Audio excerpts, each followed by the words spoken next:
Senhor, hoje nós vamos falar sobre a cruz como instrumento de execução aprimorado pelos romanos e que vem desde os tempos dos babilônios. Disse Joaquim Jeremias, um renomado estudioso do Novo Testamento, a seguinte frase: em nenhum lugar da literatura judaica alguém encontrará qualquer coisa comparável à ressurreição de Jesus. E podemos perguntar por que o cristianismo existe? Não é devido à morte de Cristo, e sim à sua ressurreição, porque se ele não ressuscita, não era verdade, e aqueles que o acusaram de embusteiro, o que é embuste? Embuste é uma mentira artificiosa. Com certeza todos creriam nisso se ele não tivesse ressuscitado, mas Jesus ressuscitou, o que torna hoje o cristianismo a maior religião do mundo, com 33% da população mundial são chamados de cristãos. Mas todos os estudiosos do Novo Testamento, crentes ou incrédulos, eles admitem pelo menos três coisas: a tumba vazia, as aparições de Jesus após sua morte e a origem da própria fé cristã. Tudo isso aí eles admitem. Mas, amados irmãos, esta cruz, como instrumento de execução, ela também teve as suas variedades. Por exemplo, nós podemos falar aqui de uma cruz chamada decussata, que era baixa, uma cruz baixa. Era uma cruz em forma de X, também conhecida como cruz de Santo André. Dizem, segundo a tradição judaica, que o apóstolo André, irmão de Simão Pedro, que eram filhos de João, dizem que ele foi crucificado nesta cruz em forma de X. Também existia a cruz chamada cruz grega, conhecida também como imissa quadrata. Ela tinha uma altura de 2 metros e era uma forma de X, mas na vertical. Então ela era como se fosse aquela própria cruz de Cristo, mas cruzada ao meio, com seu cruzamento bem no meio da parte vertical, conhecida como Stips Crucis. Tinha também a cruz comissa, que era conhecida também como cruz de Santo Antônio. Era uma cruz em forma de T. Veja aí que a cruz ela era formada por 2 partes, e não mais o patíbulo do Antigo Testamento, que era apenas um madeiro. E temos também a imissa, conhecida como cruz latina ou pax romana, que era a cruz em que Cristo foi crucificado. Ela era formada por 2 partes, chamada Stips Crucis e Patibulum. E estas partes, quando se juntavam, formavam então esse instrumento de execução chamada cruz imissa, formada pela patibulum e a Stips Crucis. Patibulum a horizontal, Stips Crucis a vertical. Dizem que a Stips Crucis pesava 75 quilos e a patibulum 45. E quando junta, dá um peso de 120 quilos. Se dizem que Jesus arrastou esta cruz já montada até o Calvário. Se isso é verdade, ele arrastou 120 quilos. Isso é apenas uma suposição, nós não temos uma certeza, não é provável isso. Mas o fato é que esta cruz, ainda que separada das suas partes, ela foi unida no Calvário. Tanto o patíbulo como as Stips Crucis, ainda que separadas, foram unidas para que Jesus fosse crucificado e não cravado, como dizem alguns. A Stips Crucis e a patíbulo. Amados irmãos, a crucifixão, ela se torna, então, a forma de suplício romano, a mais terrível pena capital. Nós vamos ver que nestas penas capitais existem, em quarto lugar, o decolatio, estou falando aqui em latim, que significa decapitação, estava em quarto lugar. Em terceiro lugar estava o damnatio ad bestias, que significa ser devorado vivo por animais.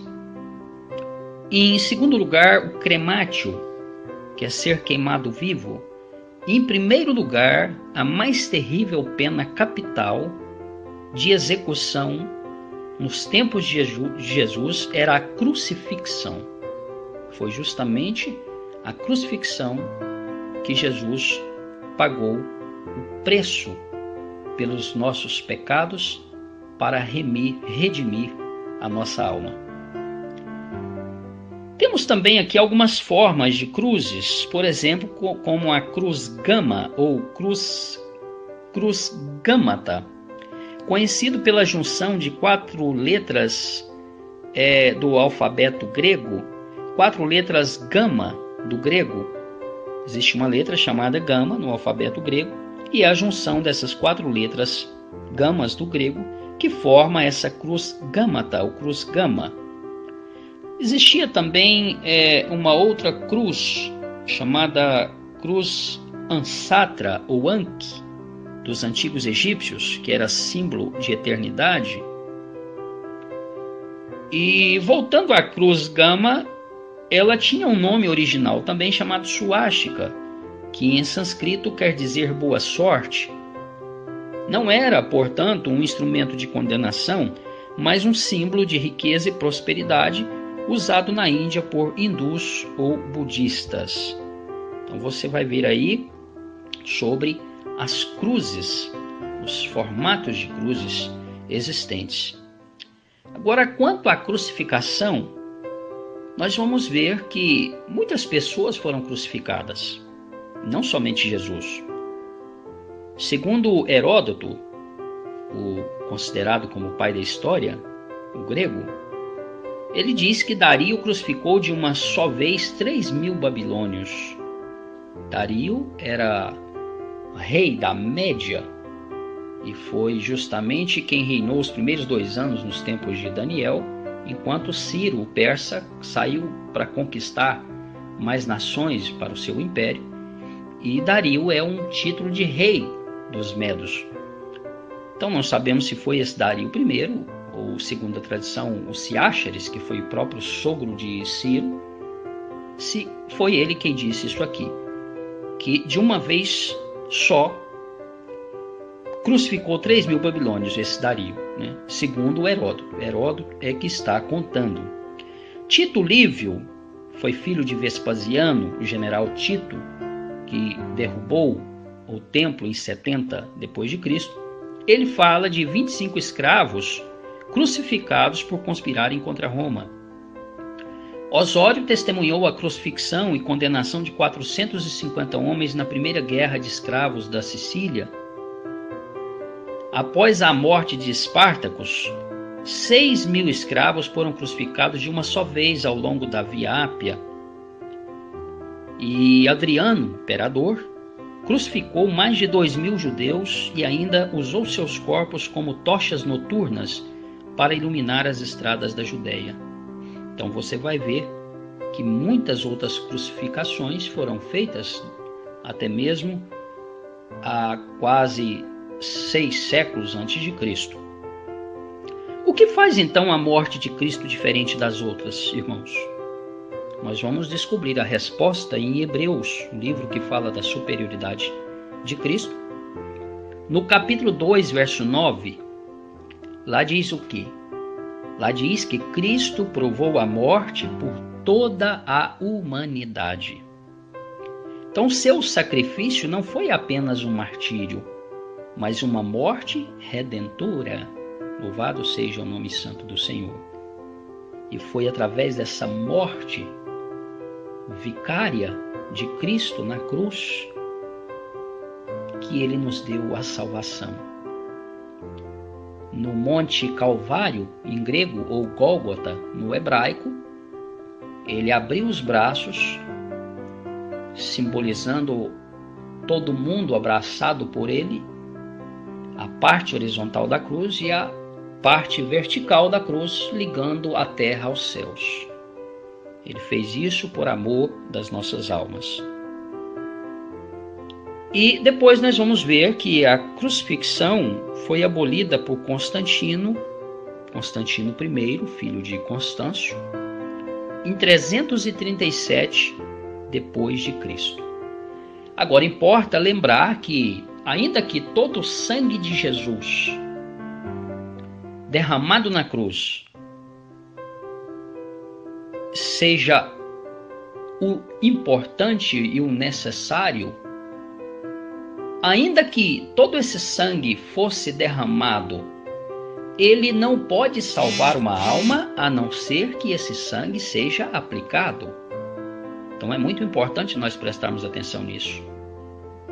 Se você não aplicar o sangue de Jesus na sua vida, não é apenas o sangue de Jesus derramado que salva uma alma, mas o sangue de Jesus aplicado. Daí lembramos da passagem lá em Êxodo, da saída do povo do Egito, quando o cordeiro pascal foi morto e o sangue do cordeiro foi aplicado nas vergas e nos umbrais das portas para salvar os primogênitos dos hebreus da 10ª praga do Egito. Então não é nem todo o sangue de Jesus derramado na cruz do Calvário pode salvar uma alma, a não ser que esse sangue seja aplicado. O sangue na bacia, o sangue do cordeiro, não salvava o primogênito hebreu do anjo da destruição, mas sim o sangue aplicado. Então que você possa aplicar o sangue de Jesus.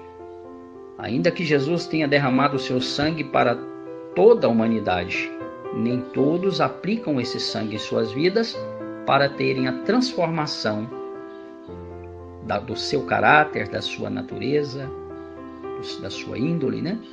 Então isso importa que fazermos também. Que Deus abençoe a todos. Fiquem com o Senhor. Fiquem com Deus.